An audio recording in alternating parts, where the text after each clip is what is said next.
In the sleepy town of Moonvale, an abandoned house stood hidden by overgrown vines and wilting oaks. The locals whispered that no Sim who dared to step inside ever came back the same. Legend says the house once belonged to the 13th sister, a witch so powerful she was banished by her own coven. Her final spell still lingers, a curse woven deep into the walls, waiting. One night, a new Sim, drawn by a dream they couldn't explain, arrives at the doorstep. They don't know why they're there, only that something inside is calling them by name. The air is thick with secrets. Objects move when backs are turned. Whispers slither through the empty halls.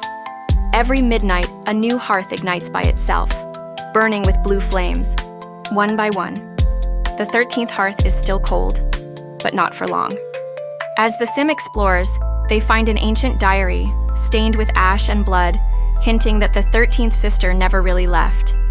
She's waiting for someone with her blood, to finish what she started.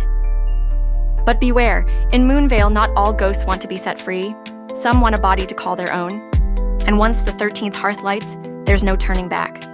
The hidden room behind the bookshelf wasn't empty. A single chair faced the wall. Carved into the stone was a sigil, pulsing faintly with red light.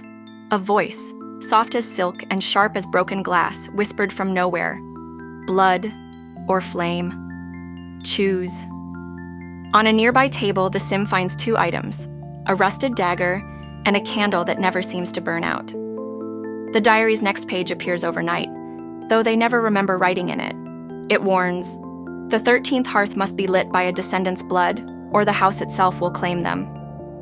Strange marks begin appearing on the Sim's skin. Scratches, in the same spiral pattern carved into the walls. Nightmares blur into waking life.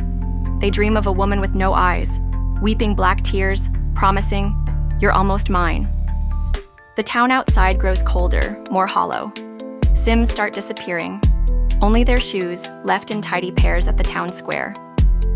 And back at the house, 12 hearths now burn blue, each hotter, louder, hungrier. Only one remains unlit. As the final midnight approaches, the Sim must decide, bleed to bind the 13th sister, or be consumed by the house and become her. But there's something the diary didn't say, something no one remembers. The 13th sister had a daughter. On the 13th night, the Sim chooses blood. They press the dagger to their palm and drip a single crimson drop onto the cold stone floor. The final hearth roars to life, burning not blue like the others, but a violent, searing black. The walls tremble. The sigil vanishes from the stone, and in its place, a mirror appears. But the reflection staring back isn't theirs.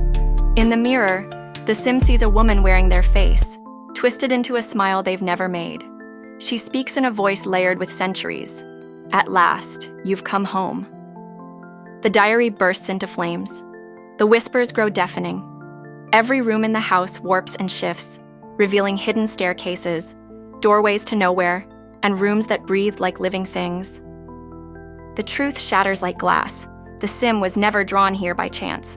They were born to finish the 13th sister's resurrection. Their blood is her blood. Their soul was never truly their own. The mirror cracks. From the shards, the 13th sister steps through, reborn, wearing the Sim's skin like a new dress. And the house? It no longer needs to whisper. Now it hungers. The house wasn't just cursed, it was alive.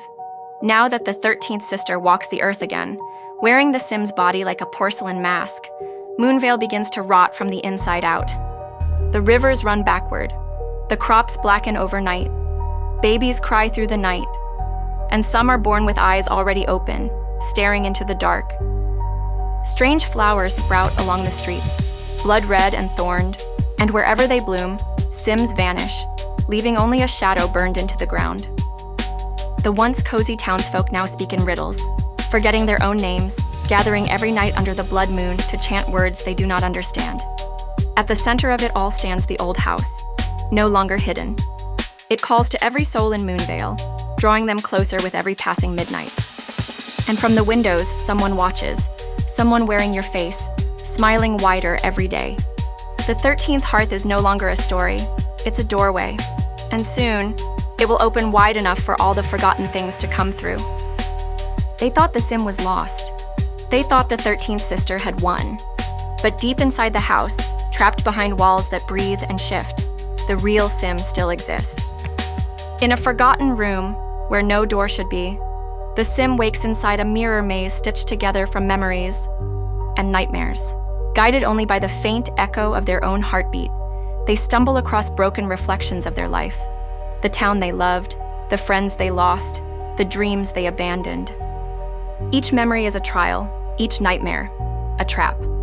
But hidden deep within the maze is an ancient spell, the Binding of the Hearth, a final weapon left by the first sister, who foresaw this day.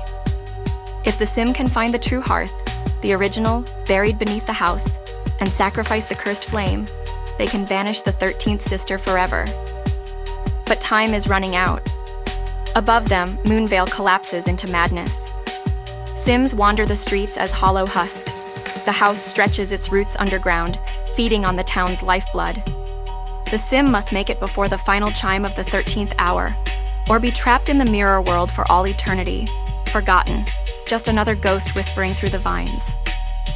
This is no longer just about survival, it's about reclaiming their soul and saving Moonvale before it becomes a graveyard with no names left to mourn it. The Sim bursts through the forgotten door and finds it waiting. The true hearth, a roaring, ancient flame, floats above a pit of endless darkness. Beneath it stands the 13th sister, wearing the Sim's stolen face and smiling. "You were never meant to win," she purrs. "You are my spell." The Sim feels the house itself clawing at their mind, twisting memories, whispering fears, trying to make them forget who they are. But the Sim remembers. They remember love, laughter, dreams not written in blood. And from that memory, they draw their own magic. The Sim raises their hands, speaking the Binding of the Hearth, a spell older than curses, fueled by free will. The sister screams, her stolen face cracking like porcelain. The house shrieks with her, walls bleeding black ichor. The hearth flickers, sputters, starts to die. But the 13th sister will not go quietly. With a final howl, she lunges, fangs, claws, memories twisted into weapons, and the Sim meets her head-on in a battle of flame and soul. Spells crash like thunder. The earth splits. The house howls as if alive. Each moment is a tug-of-war between existence and oblivion. And just when it seems the Sim might lose, they make the ultimate choice. They step into the hearth themselves. Their body burns. Their soul blazes brighter.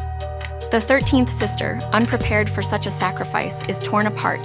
Her stolen faces ripping free one by one, vanishing into the screaming dark.